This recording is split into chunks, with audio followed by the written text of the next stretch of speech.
Welcome, welcome, welcome. It is 2023, and we're at the start of a new year, and I am back off of vacation.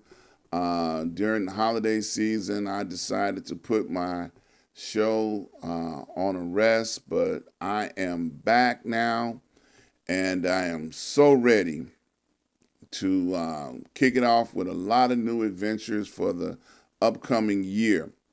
As always, before I start the show, I always like to give a shout out to my mentor, Dr. Hunt. Dr. Hunt and I have been traveling in life for 30 plus years. And every time I go live, I always like to shout him out because it lets people know that I just ain't been all willy nilly doing things by myself. I got somebody that I look up to and who keeps me between the lines when you're coloring. You know how you teach little kids how to color, in between the lines. Somebody teach me how to color between the lines, even at this age in life. So always give him a shout out. My guest is in the green room waiting to come on board. We're going to move right along so we can get him on the air as soon as possible.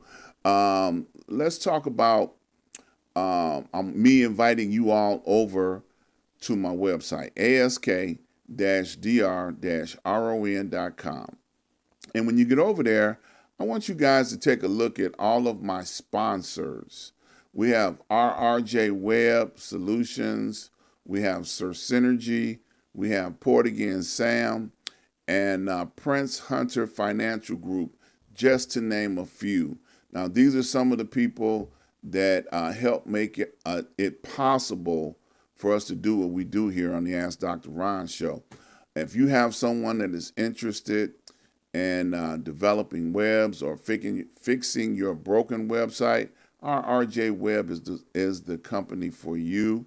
Sir Synergy, if you're interested in putting solar panels or learning how solar panels can save you money, maybe as an industry, reach out to Sir Synergy and they will be glad to help you. Now, Port Again Sam is one of my favorites. He has been with me for almost 15 years now, and he brings in some of the best wines and spirits from all over the world. And I tell you, if you have never been to Port Again Sam, you need to make it your business to go check out Port Again Sam. I tell you, it's cognac. Just a little tidbit of information. I was sipping on that at midnight, New York and Chicago time. Great, great VSOP. You want to check it out. And last but not least, let's talk about Prince Hunter Financial Group. Prince Hunter Financial Group is offering 4 free classes for anybody that's interested in learning how to trade the stock market. And I tell you, he can give you some information that will encourage you to let you know that you can do this just like the big boys do, as they say. All of those people that are on the stock market that are making billions of dollars, he can give you the skills to be able to do that. So click on any one of the links on the website. They'll take you directly to any one of my sponsors. And I tell you, they've been vetted out. So they've been with me for some years. So I promise you, you will be getting great service when you work with any one of the advertisers or the sponsors on my website. Well, today, I don't know if you saw the plugger or not on the Facebook and all of my social media. We have a gentleman, I guess I can call him a gentleman, who has been on the fire department in Gary for over 45 years. And recently they decided to give him an award and acknowledge all of his years of service. And he just happens to be a good friend of mine. So I welcome him for the very first time to the Ask Dr. Ron show. My brother and friend, Calvin Bankhead. Welcome to the show, my brother. Good evening, Ron. How are you? I'm Happy, doing great, man. Doing great. Happy New Year to you and all your listeners and viewers. Yes, sir. Yes, sir. Thank you for that. So let's talk about you in 45 years. That's a long time, man. When been in a workplace or a government entity as long as you have, was this something you wanted to do as a child? So when I grow up, I want to be a fireman. No, actually, it just happened to some people just asked if I would be interested in being a fireman. I was actually a foreman for U.S. Steel at the time. And when they told me what the schedule was for the fire department, I tried out and I was successful. That was in August. I actually signed on in August of 1977. Okay. Took Man, a the whole oath rest. lifetime ago. Man, a whole lifetime ago. Man, unbelievable. So when you first got in, it was a lot different then, right? It wasn't many, people of your color in there, right? Well, Mayor Hatcher actually took office or won the mayoral election in 1968. So it was roughly about 9 years. And it's well, when I came on in 77, it was pretty diverse. Okay. Yeah, the brothers that came on before me, they fought a lot of fire. They were the poster child for fighting fire. At that time, we didn't have masks and live breathing air. Okay. So, but unfortunately, the fire department has progressed over years. So now we have SCBAs, which is the breathing air.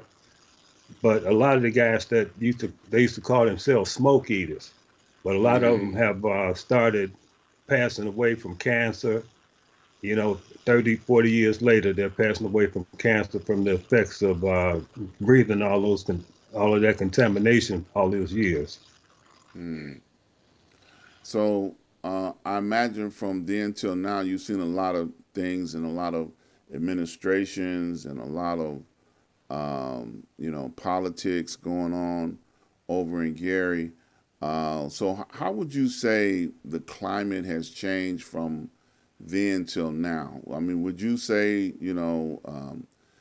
because I mean, at one point in time, Gary was considered a very prosperous community, and since then, it's kind of, taken a couple of hits.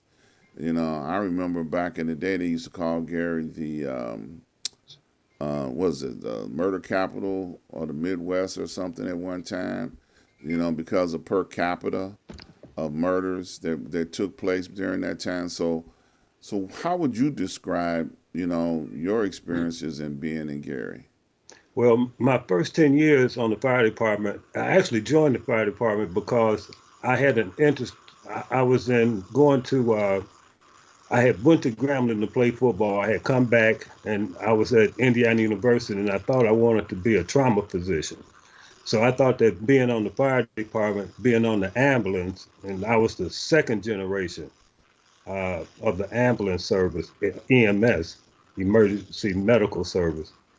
And that was during the time that we had the drug wars over here with the family Mm-hmm. gang and all of that. So it's pretty much about somewhere like Chicago is now. Okay. Yeah. Unfor- So Unfortunately, unfortunately, yeah, definitely had that in there. So when you got into that's how you started. That was like your first assignment dealing with um, the EMTs. yes, my first 10 Okay. years on the fire department was on the ambulance. Okay. And once, after 10 years, and seeing the hours that the trauma physicians worked and all the work that we did in the hospitals, taking patients in and assisting the emergency room staff, uh, and the hours that those physicians had to work, ungodly. I knew it Mm-hmm. wasn't something for me. Okay. Now, were you as an EMT, were you doing any firefighting at that time at all? My first maybe 4 or 5 months, I fought fire, but then I switched over to the ambulance service because they wanted Okay. me to get trained on both sides. Oh, okay. All right. And you said equipment was very primitive back then, huh? Well, this was a time when they just started getting the first generations of the box ambulances that you see now. Okay. Because right before that, they used to have the station wagons, Oh, really? and they would put people in the back of the station wagons to transport them to the hospital. Really? Yeah, big station Wow. wagons. Wow. Wow. My, have you come a long way? Because nowadays they have like almost surgical equipment in the back of those ambulances now. Yeah. Well, we have advanced life support. Hmm. And the way we're taught to treat them where they lie, to stabilize them, and then transport. So it's pretty much like the helivacs, the helicopters. They're Hmm. pretty much staffed. And we have paramedics, and so we're able to administer drugs, secure airways, uh, patch wounds. So our whole object is to stabilize them, then take them to the emergency room. And that's pretty much the way the EMS service is now nationally. Okay. So being would you all consider yourself, as being like in the military, like field doctors or something like that? Uh, it's pretty much the same thing because Okay. we have all types of calls, accidents, any type of trauma. And then we get the chronic medical cases as well. Hmm. So have you say that the fire department has evolved productively over time? Oh, absolutely. Okay. Absolutely. Uh, Technology has a lot to do with it, different firefighting techniques, things that the fire service has learned over a period of time. We adjust our training accordingly, and just thank God we haven't lost. Well, we lost one firefighter in I think 1978, and ironically, it was a brush fire, not a structural fire. But that's the Mm-hmm. only person that we lost, and he just got overcome with smoke. He got away from the captain. He was a private at the time. He just gotten on the job, so he got lost in the brush and got overcome with smoke. And Mm-hmm. like I said, that was a time before we actually had SCBA breathing apparatus. Mm-hmm. But that's the only person. Wow. Yeah. Now I know you all train closely along with Chicago Fire Department. So is that something that still goes on, or have you all branched off? I know at one point you all would come to the academy over here. I don't know. Do they have academies over in Indiana? Yeah, we have a training base on 35th Avenue, but we still work closely with the Chicago Fire Department in terms of training. Uh, Sometimes they come here, sometimes we go there. Okay. So that's something that's like a tradition that's been passed on from over time. Yes, it's something that actually probably only started maybe about 5 or 6 years ago when Chief Keller in Chicago was the chief of training. I think since then he's gone back to be a battalion chief in preparation for retirement. That's the last I Okay. heard. But fire departments, we have what we call like a mutual aid system. So depending on the disaster, it's good for fire departments to work together, do exercises together. It could be plane crashes, any type of natural disaster, depending on the magnitude of it and how we respond. So we will coordinate. how we respond, who would respond, and to particular incidents, and depending on where they are, those Hmm. particular incidents are. Okay, so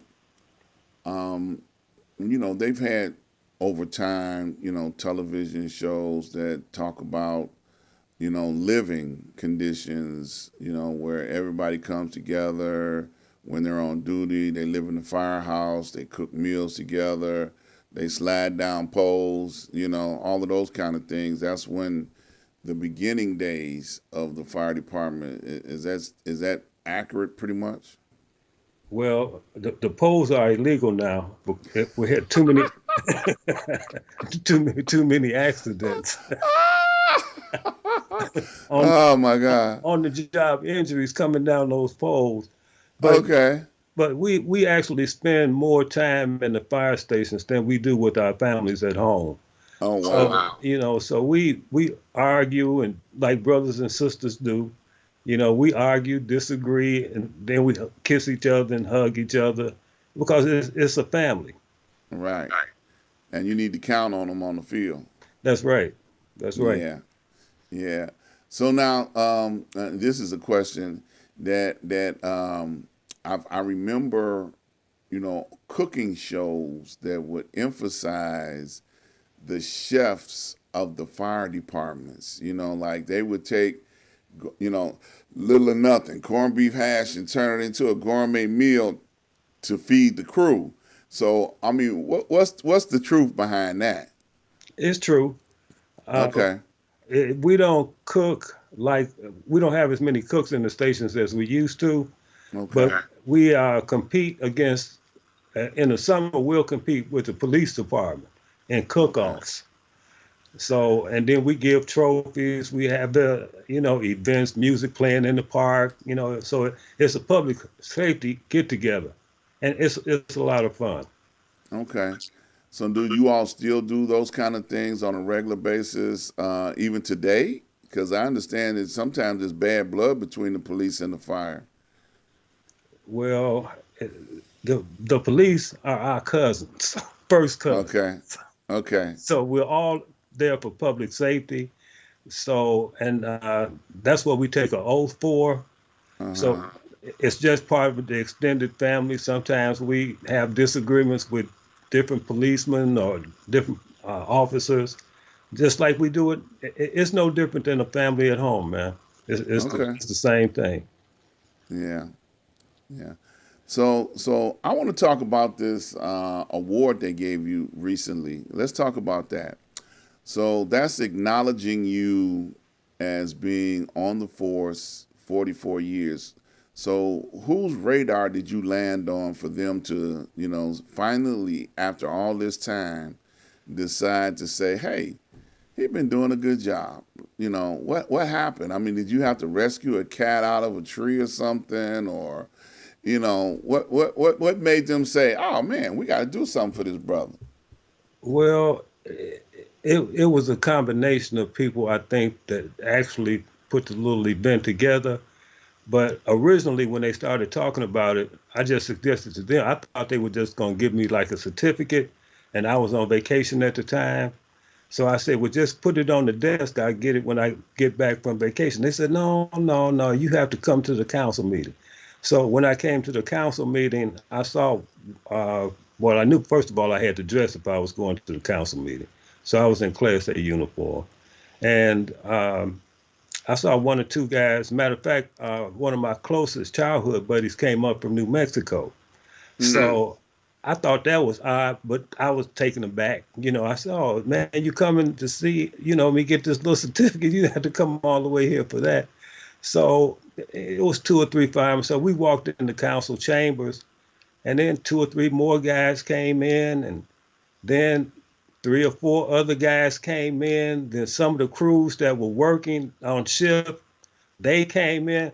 Man, they filled up the whole half of the council chambers.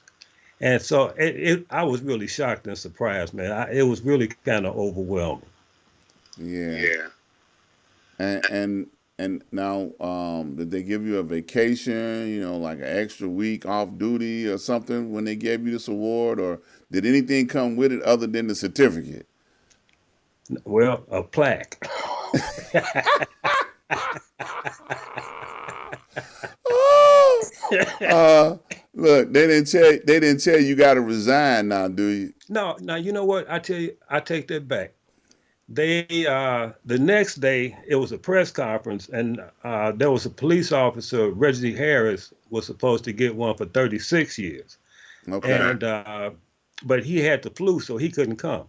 So the next morning we had a press conference in the mayor's office, and then the mayor sponsored dinner for me with a couple of the council people at Hard Rock, the five-star restaurant at Hard Rock that the next evening. So it was nice, man. And I had no idea actually that the guys felt that way about me.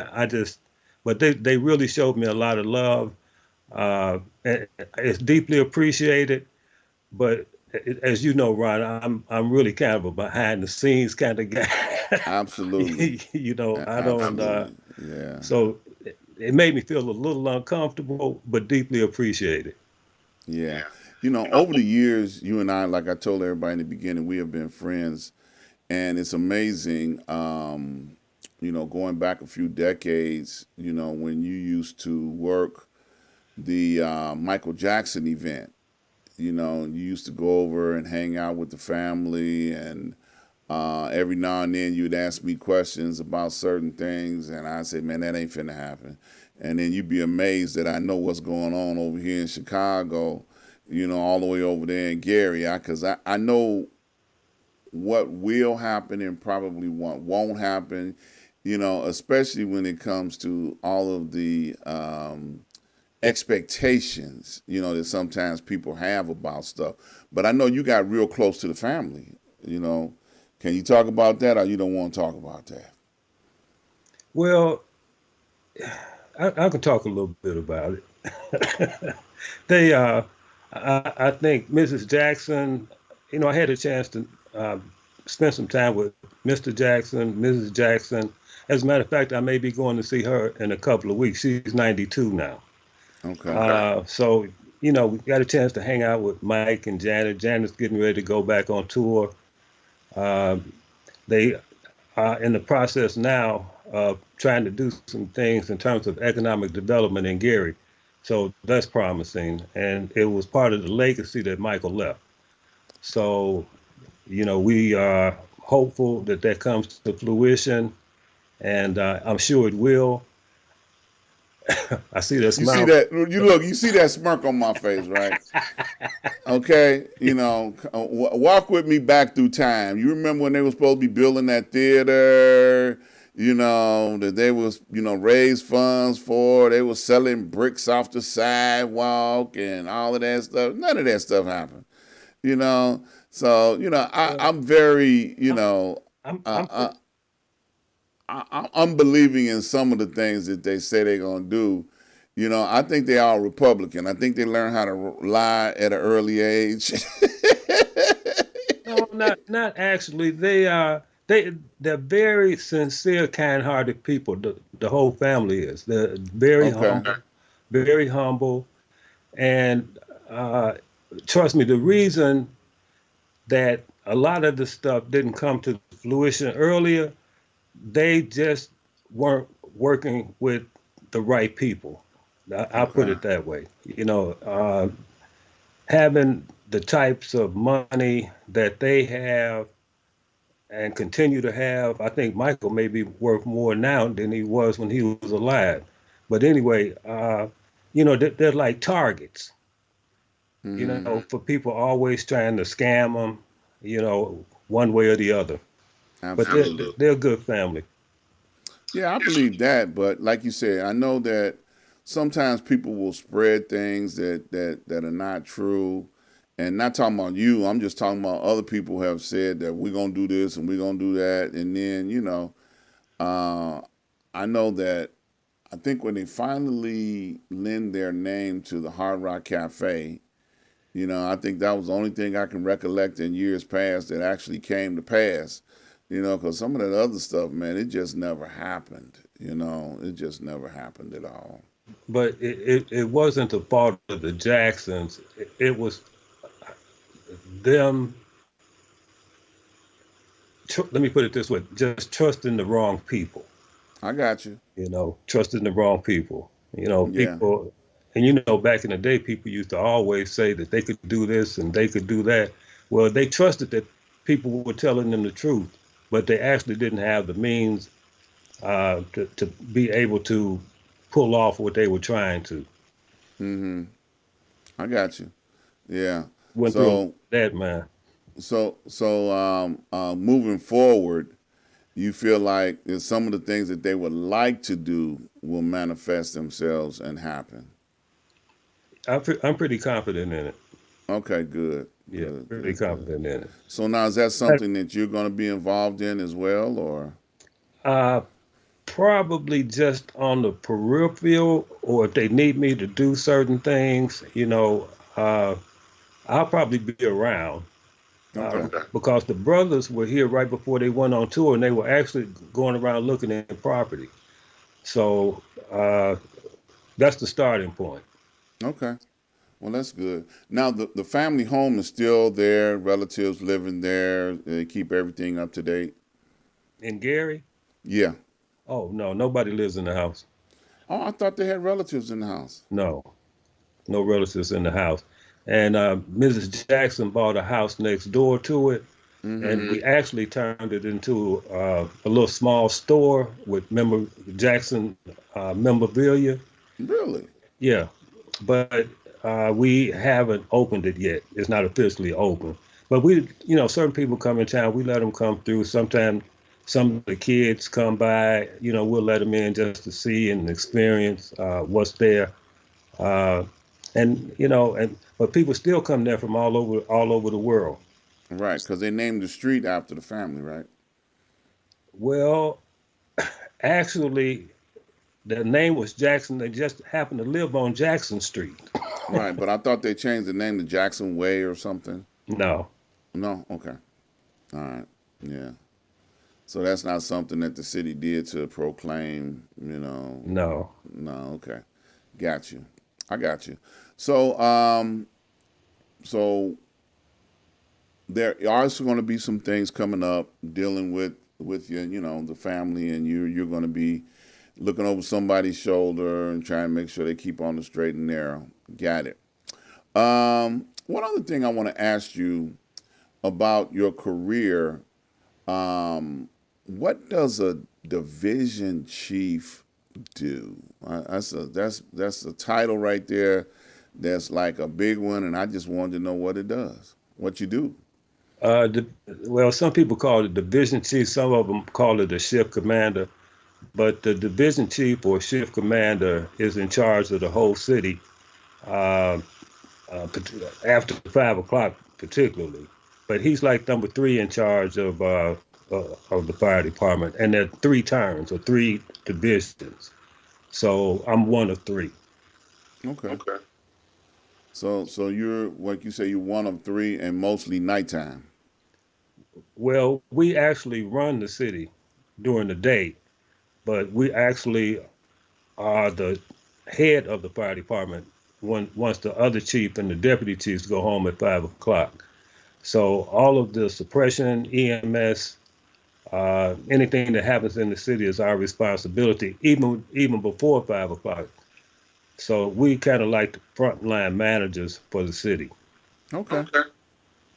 All right. So do you see yourself, laying down your uniform anytime soon? Well, I'm looking at. But before you answer this, now you got to remember this gonna be on video, and I'm gonna let you hear it again and again and again, cause see y'all don't know. I ask him this question every year, so I got him on tape now. I'm gonna hear what he gonna say. Well, we'll see what happens in. Oh. We'll see what happens in February of 24. Oh, okay. He done already put 24 out there, Yeah, so that's that'll be my. interesting. That'll He- be. I'll be retiring in my 47th year. Okay. All right. You sure about that? No. We'll have, Oh, y'all just don't know. I've been asking this brother, when you gonna quit? When you gonna quit? When you gonna quit? Because I know they worked the dog out this brother over there. Even before he had the vision chief on the front of his title, he would be working round the clock. I'd be calling him, and he'd be, like still on duty. And I'm like, well, don't you ever go home? He's like, no, no, I'm still at it. well, So, when I said that we spend more time at the fire department than we do home, that's the honest to goodness truth. We actually mm-hmm. do. And just like everybody else, we're very short-handed right now. Okay. So we took an oath, and we are here to protect the citizens of Gary and the surrounding communities, life and property. Okay. Yeah. Well, I just want to say I applaud you and I salute you for all that you've done.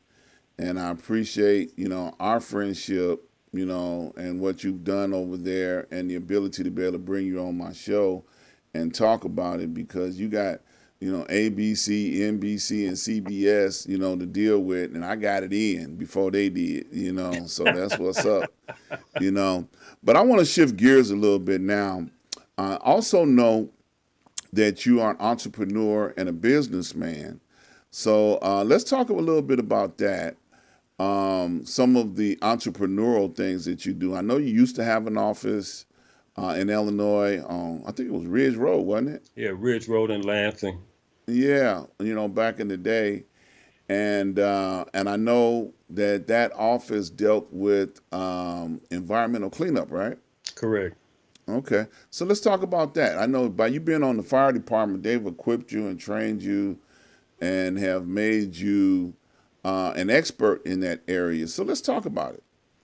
Well, actually, the water rescue team and the hazmat team I started as a result of my company. So I started the hazardous material under Richard Gordon Hatcher, and I started the water rescue team under um, Thomas Barnes, Mayor Thomas Barnes. So, but the unique thing about it is that uh, the environmental company has worked for Fortune 100 and 500 companies. I was in Lansing for 30 years. My partner passed, and he actually uh, got a lot of things for that particular building, grandfathered in. So when he passed, they wanted us to upgrade, and I don't have to tell you about Cook County taxes. And Mm-hmm. it was going to take $300,000 to upgrade the sprinkler system and the other upgrades that the inspectors wanted us to do. So now we're located in the bank building in Gary on Fifth and Broadway. Now, and that company is called ICE. It's Industrial and Commercial Environmental. I actually have been doing that. I started on the fire department in '77. I incorporated that company in '79. One of the advantages of being on the fire department is that you work 24 hours on and 48 hours off. So it's enabled me to be able to basically grow the business over that time period. And now we get a lot of work, and we work nationally. So we get a lot of work all over the country. We used to, right before the housing crunch, we did a lot of work for Fannie Mae and Freddie Mac in terms of getting houses to be ready to be put on the market. We do mold, hazardous, any type of hazardous material, up to and including small amounts of radiation. So lead, asbestos, underground storage tanks, contaminated soil, contaminated groundwater, um, and the there's just the companies that we work for: Borden, Ford, General Mills, a lot of municipalities, a lot of state work. Uh, so it's a pretty successful company, but a lot of my guys are getting older now. So Mm-hmm. now we're thinking about setting up a training facility in Gary to train people for this type of work.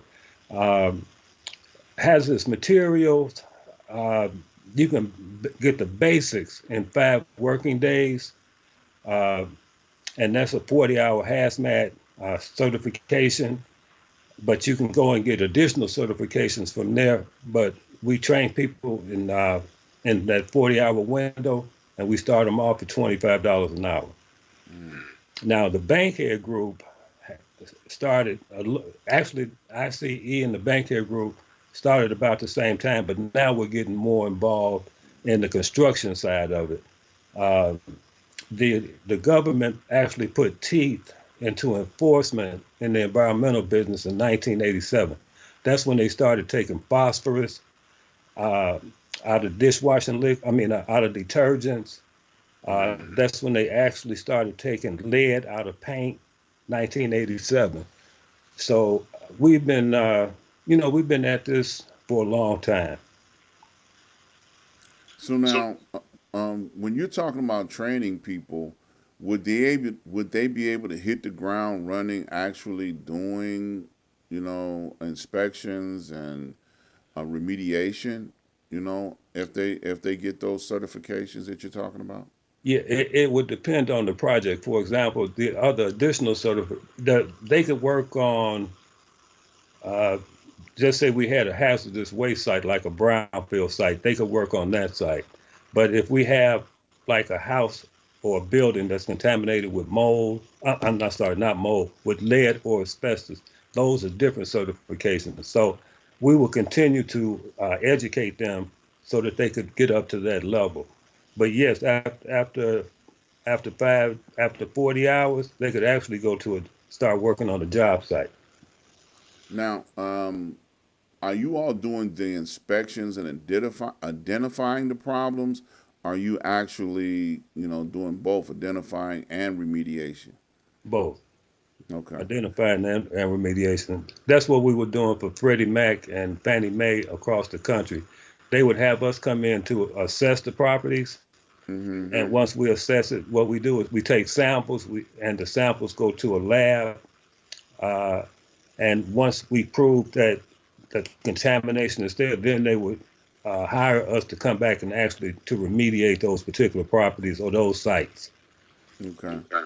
So now, is this something that you do within the area? Because I know that Gary and Northern Indiana area has like a tremendous amount of what we call inactive steel mills, and I'm sure those are biohazards out of this world. Because back in those days when they were doing business full force, they were just doing it any kind of way they want to, just as long as they were producing steel and getting that stuff out the door.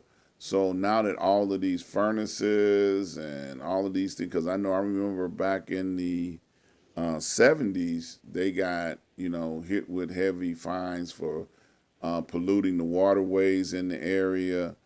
So are those still projects that are open to be dealt with, or stuff you can go in and claim and say, okay, we're going to take this project on and y'all going to pay us? Well, most of the brownfields, one of the things that they did originally was implemented a tracking system. So when we profile a waste stream into a disposal facility, then that facility, let's just take CID right over there off the Bishop Ford. Um, so they have and that's a uh, waste management site, but they know how much material was brought in there, who brought it, when they brought it, and that's what the profiling does. So what happens is that I think that one day they're going to come back and make everybody pay a certain amount in order to clean that up. But that's where the research and development becomes in, because I'm sure you've been hearing about how difficult it is to get rid of plastics. So those are some of the areas that our company is trying to go into, and we're looking at a building now that we can actually put a lab in and start doing research on difficult products in terms of not being a nuisance or a contaminated source for cancers and asthma and other respiratory and blood diseases. Um, so our aspirations are to one day ultimately to get to that point. Hmm. So are the buildings in Gary still or in the northern Indiana area still considered to be dangerous waste sites, or even though they're shut down, or no? Well, those are the brownfields. The large industrial sites are called brownfields. So we'll go in and Okay. clean those up, and then they'll convert them and actually come in and build new housing on them once they're clean. Hmm. But the Hmm. larger brownfields cost so much money that Hmm. it's kind of cost prohibitive. There's a site on the south side of Chicago on the lakefront, which is probably, you're probably familiar with it, Ron. It's probably one of the most expensive pieces of land in the country, but Hmm. it's contaminated from the Old South Works facility. So Okay. that and they have those big boulders up. It's blocked off right in front of the lakefront, Hmm. but it's that project could cost. Let me put it this way: it would be in the millions to clean it up. Mm. Okay. It's contaminated with some of everything. Some of everything. Wow. Mhm. Yeah. So do you think that because I know in certain parts of the near downtown area, they took a lot of factories and turned those into very expensive downtown housing.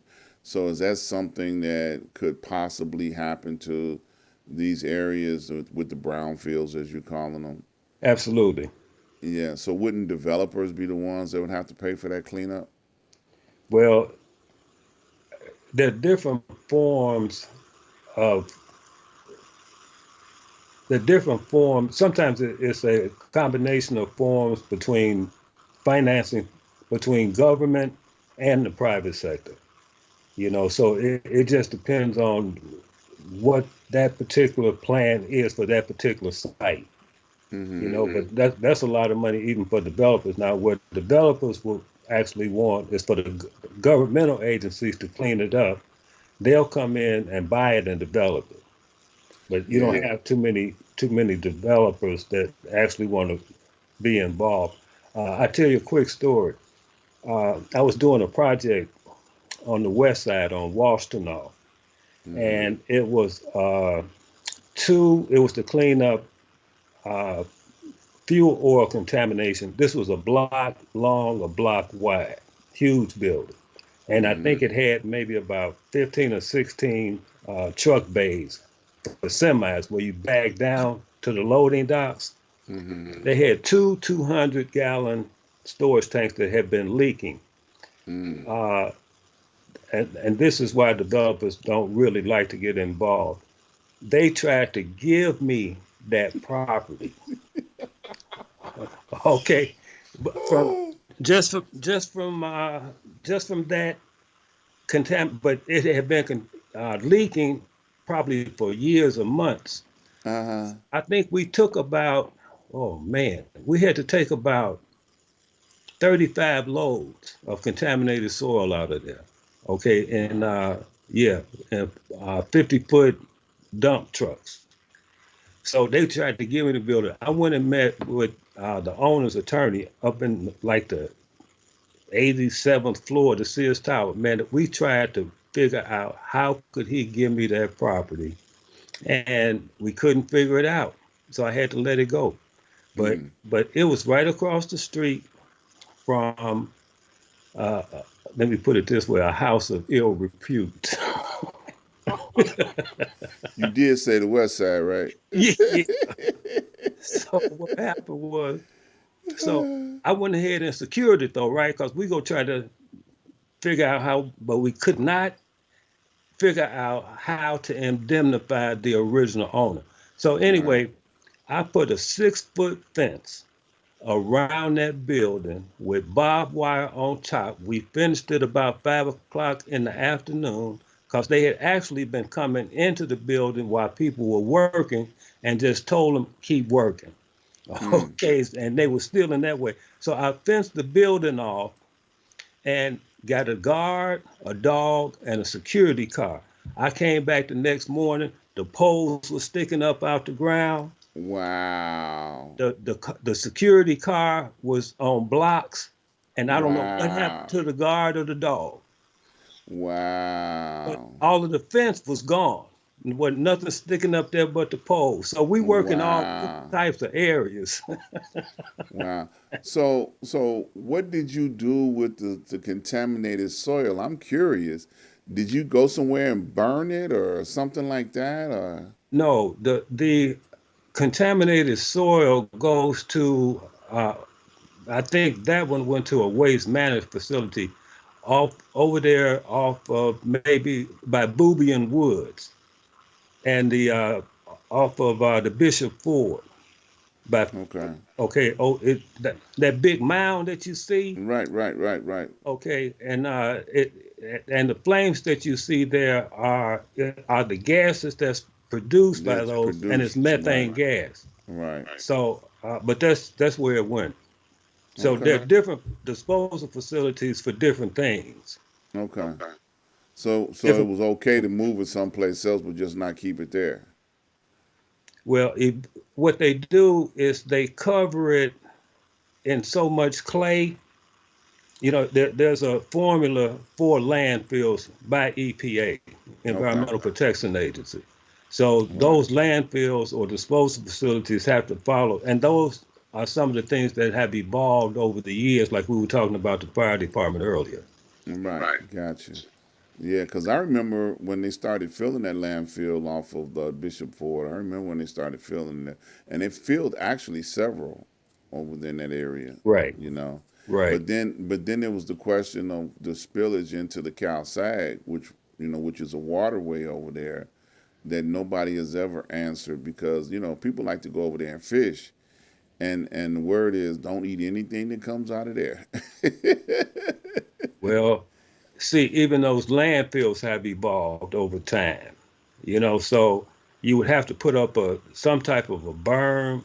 It would have to be something that the contamination wouldn't leak in there. But who knows exactly what happened 50 years ago? What Exactly. I mean. So Exactly. it has evolved over that period of time. Yeah. It's interesting the work that you do. Now, do you ever have any fear of coming in contact with something that could, come back to bite you later as a health hazard? Well, we have again the safety has evolved over time. So we have what they call PPE, personal protective equipment. Mm-hmm. So, and it's basically impenetrable. Well, it depends on what the contamination is because we have different suits for different types of material that we wear, and we always have the proper Okay. respiratory equipment. So, and filters for the respiratory equipment. So it's pretty safe now, Okay. Yeah. You speak generally about speaking. the, yeah, right. I know you mentioned the PPP equipment, personal protective equipment. I remember when COVID started, and you and I had talked a little bit about trying to market some of those things, but it was so many people that were getting over on folks and doing illegal things with bringing in equipment from other countries. It was just so crazy in the beginning of COVID that was. I mean, you had the right company, but it was just trying to persuade people to do business with you. Yeah, yeah. It was unfortunate. I tried to make a few phone calls, and nobody like, "Well, who is he?" Yeah, I was like, "He's a friend of mine." Okay, have a nice day. Yeah, you know, but you know what, Ron? uh Like they say, all money's not good money. Now you know as exactly. much money was floating around. It was a lot of graft, and Oh yeah, we didn't want to get caught up in any of that. So exactly. yeah, And sometimes. And fortunately for us here in Illinois, we had a governor that was a billionaire, and he just flew planes over to China and got it and had it put on the plane, paid cash at the time for it, and got it back over here because it was needed. But it was just, how I went about getting it over here was the issue because everybody worldwide was trying to, rip off whatever they can rip off on a natural disaster. So, Right. yeah. So, what do you see as the future of your industry? It's going to always be a natural disaster of some type, or, like you say, clean up from what our ancestors have done to the planet. So, what do you see as the future of your industry?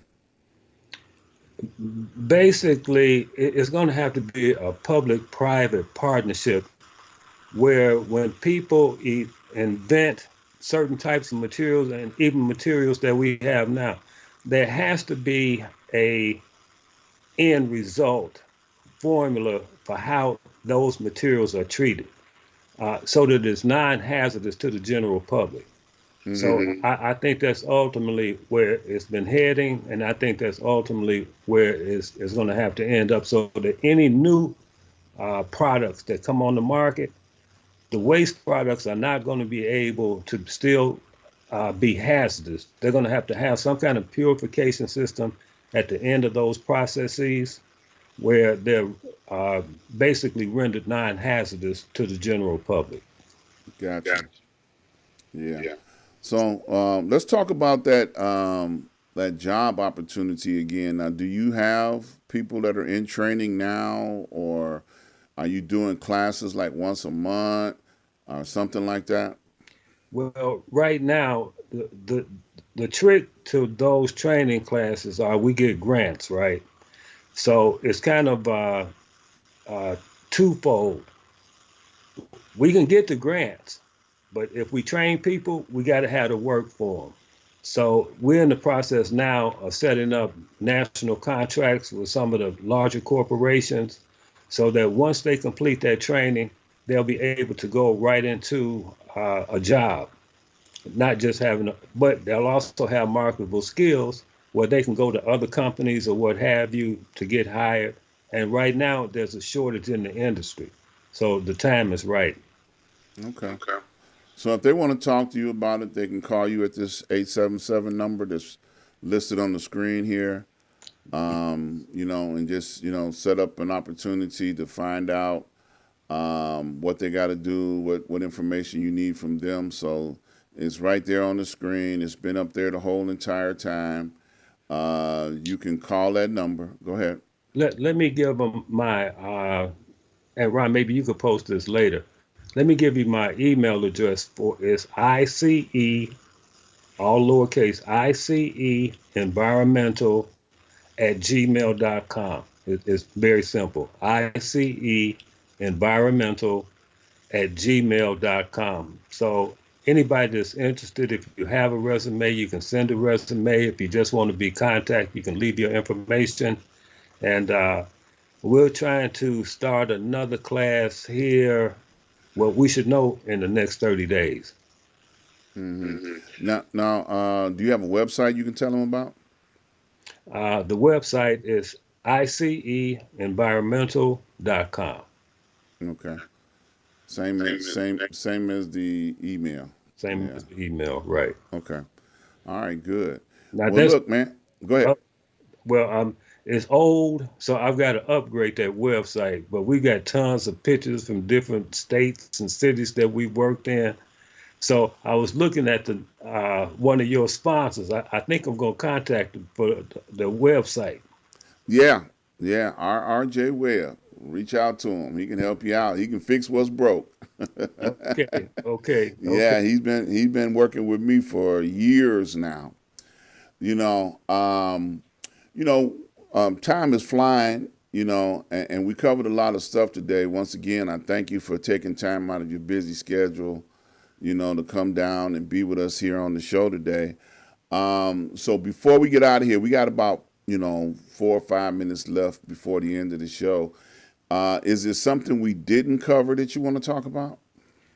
Well, one thing in particular is I want to talk about you and your show. I think that it's wonderful. I think it's enlightening for the community. I really I'm anxious for you to get it on a larger scale.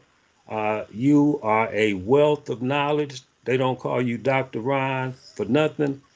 Uh, I call you something else. Oh Lord. See how your friends treat you? but it's all complimentary. Uh, Yeah. so I appreciate you and your show. And I'm going to be one of your advertisers. Thank you, sir. I appreciate that, man. I feel the love in that. Thank you, man. I appreciate that. Anything else you want to talk about before we get out of here? Well, this is another thing that we talked about, Ron, and this is something that I ultimately want to try to get a handle on. We got to help these brothers in the city, man. Yeah. Yeah. We got to figure out some kind of formula because all of this is by design, and I know exactly who the individuals are, but we see it since the 60s and 70s. This has been a plan the whole time when we were marching for civil rights and were proud of being educated. All of that has been systematically taken away, and that is one of the reasons why our communities are like they are now. So we'll talk more about that later. Maybe that's another show, Yeah. particularly if we find the answer. Yeah, that's true. Yeah. So I always ask two questions before I end the show. The first question is, will you come back and see me again? Absolutely. I got it Absolutely. on tape, boy. I'll It, bring the tape up. You know, it'll be my pleasure. Thank you. And the second question is, what would you like to leave with the people, before you get out of here?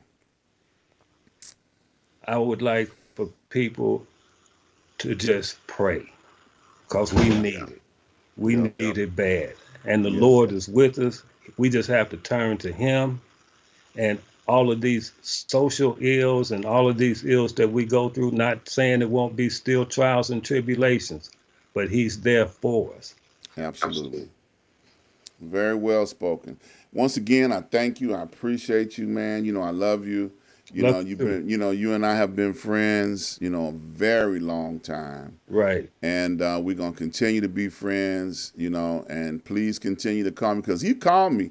Y'all think he's joking about having answers, boy. He'll ask me a question and I got an answer in a heartbeat for him, but, by the grace of God, I've done a lot of things, been a lot of places, and know all the right people that if I don't have an answer, I can send them in the right direction. And we're going to continue to work together, Absolutely. as time goes forward. So you stay right there. Let me end this show and get us out of here. I want to invite people to come join me tomorrow on Street News Now. I'll be starting a noonday show, noonday every Wednesday. We'll be talking about just a news brief. We have an opportunity with a whole network, Street News Now, to be able to bring more news and more information to you. And we're going to start tomorrow. Will be the first show on tomorrow. So join me tomorrow noon right here on YouTube and on Facebook. We'll be live. Also, be sure and join me each and every Saturday, 12 p.m. Central Standard Time, from the desk of Dr. Ron. You get a chance to find out what's on my mind. That's a scary thing, but you can find out what's on my mind. Also, going forward in the new year, we're going to be having a special guest to join us from the East Coast, Miss Brittany.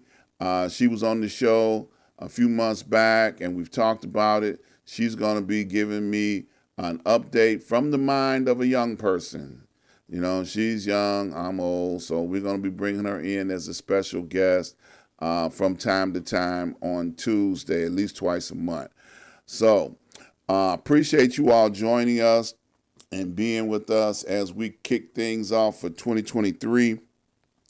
I want to encourage you to continue to make donations and contributions. We appreciate it. This is the information to be able to do so. Please subscribe, like, and share. Tell somebody about what's going on over here. You know, we need to spread the word and get more and more people informed. We just talked about a whole industry that's available for people to be trained in and be able to make good money doing it. So we need to spread the word. So I look forward to seeing you guys on tomorrow and catch me on the weekend. I look forward to it. I appreciate you all. Love you all. Stay blessed. Talk to you soon.